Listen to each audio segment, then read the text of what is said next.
बहुत समय पहले की बात है, जब जंगलों की हरियाली अपने चरम पर थी और जीव जंतु स्वतंत्रता से विचरण करते थे। एक विशाल वन था जिसे लोग नागवृक्ष वन कहते थे। उस वन में पेड़ों की शाखाएं आकाश से बातें करती थीं। झरनों का मधुर संगीत हर दिशा में गूंजता था और हवा में एक अलौकिक शांति थी। पर इस वन की सबसे खास बात थी वहां की वनदेवी। वनदेवी उस वन की रक्षक थी।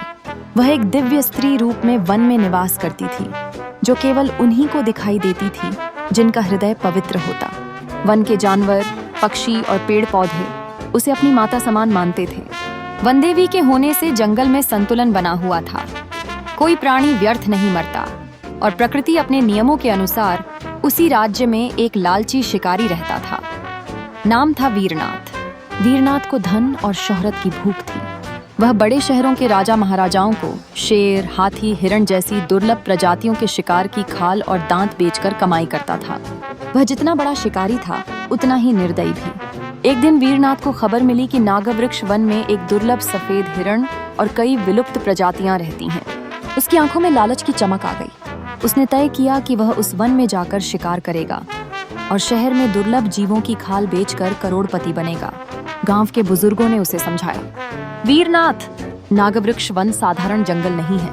वहां वनदेवी का वास है। जिसने भी उस जंगल की मर्यादा तोड़ी है, उसने कभी सुख नहीं देखा। पर वीरनाथ ने ठहाका लगाते हुए कहा, ये सब किस्से हैं बुड्ढों के। जंगल मेरा शिकारगाह है और मैं उसका राजा। वनदेवी की पहली चेतावनी। वीरनाथ अपने हथियारों के साथ जंगल में प्रवेश कर गया। कुछ ही दूरी पर उसे सफेद हिरण दिखाई दिया। हिरण जैसे ही भागा, वीरनाथ ने तीर चला दिया। तीर सीधा हिरण की पीठ में जा लगा और वह धराशायी हो गया। जैसे ही वह हिरण के पास पहुंचा, अचानक हवा रुक गई। पत्ते सन्नाटे में थम गए। तभी सामने एक स्त्री प्रकट हुई। उसका शरीर पेड़ की छालों जैसा, आंखें गहरी और शांति से भरी, बालों में फूल और बेलें लिपटी हुई थी। वह वनदेवी थी। वह बोली, वीरनाथ, तुमने जंगल की मर्यादा भंग की है। यह हिरण मेरा पुत्र समान था। मैंने तुम्हें चेतावनी देने आई हूँ। लौट जाओ, वरना श्राप का दंड भुगतना पड़ेगा। पर वीरनाथ हंस पड़ा। एक औरत की धमकी से मैं डर जाऊं? देख लेना, इस जंगल के एक एक प्राणी का शिकार करूंगा। वनदेवी की आंखों में गहरी पीड़ा उभरी। उसने कहा, तुम्हारा घमंड ही तुम्हारे विनाश का कारण बनेगा। और वह अंतर्ध्यान हो गई। श्राप की शुरुआत। अगले ही दिन वीरनाथ ने कई जानवरों का शिकार किया। हिरण, खरगोश, मोर और एक तेंदुआ तक। लेकिन शाम होते होते उसे जंगल से बाहर निकलने का रास्ता नहीं मिला। वह एक ही जगह बार बार घूमने लगा। वह समझ नहीं पा रहा था कि ये क्या हो रहा है। अचानक अंधेरा छा गया। चारों ओर भयानक आवाजें गूंजने लगीं, जैसे कोई पेड़ रो रहा हो, जैसे जानवर कराह रहे हों। वीरनाथ डर गया। उसने आग जलाई, पर आग बुझ गई। उसका खाना सड़ गया, पानी सूख गया। रात भर वह ठंड और डर से कांपता रहा। सुबह होते ही उसने जंगल से भागने की कोशिश की, लेकिन हर रास्ता फिर उसी जगह पर लाकर खड़ा कर देता जहां उसने हिरण का शिकार किया था। अब उसे वनदेवी का श्राप याद आया। आत्मचिंतन और पश्चाताप। 3 दिन बीत गए। वीरनाथ भूखा प्यासा जंगल में भटकता रहा। अब उसका घमंड टूटने लगा था। उसकी आंखों से आंसू बहने लगे। उसने पेड़ों से माफी मांगी, जानवरों से क्षमा याचना की। फिर एक रात वनदेवी दोबारा प्रकट हुई। वह बोली, अब क्या चाहते हो वीरनाथ? वीरनाथ रो पड़ा। मैंने बहुत बड़ा पाप किया है, मुझे माफ कर दो देवी। मैं अब कभी किसी प्राणी की हत्या नहीं करूंगा। मुझे इस जंगल से निकलने दो।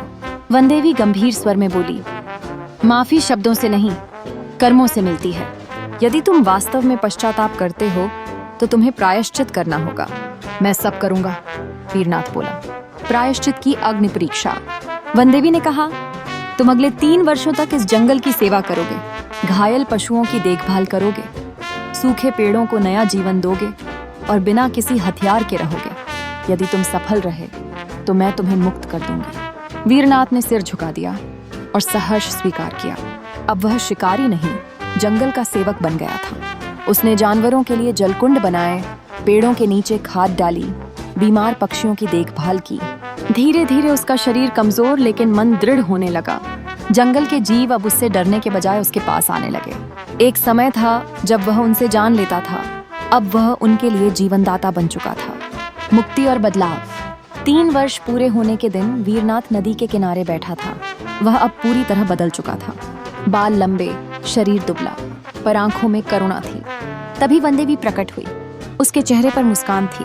वीरनाथ, उसने कहा, तुमने अपने पाप का प्रायश्चित कर लिया है, अब तुम मुक्त हो। वीरनाथ ने पूछा, क्या मैं जंगल छोड़ दूं?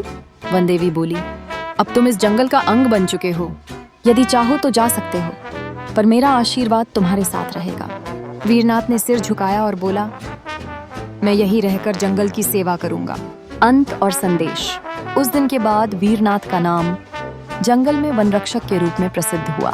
उसने जंगल के बाहर के लोगों को भी वनों की महत्ता समझाई। धीरे धीरे नागवृक्ष वन एक संरक्षित क्षेत्र बन गया। लोग कहते हैं कि आज भी कोई उस जंगल में शिकार करने जाता है तो एक स्त्री की आवाज सुनाई देती है।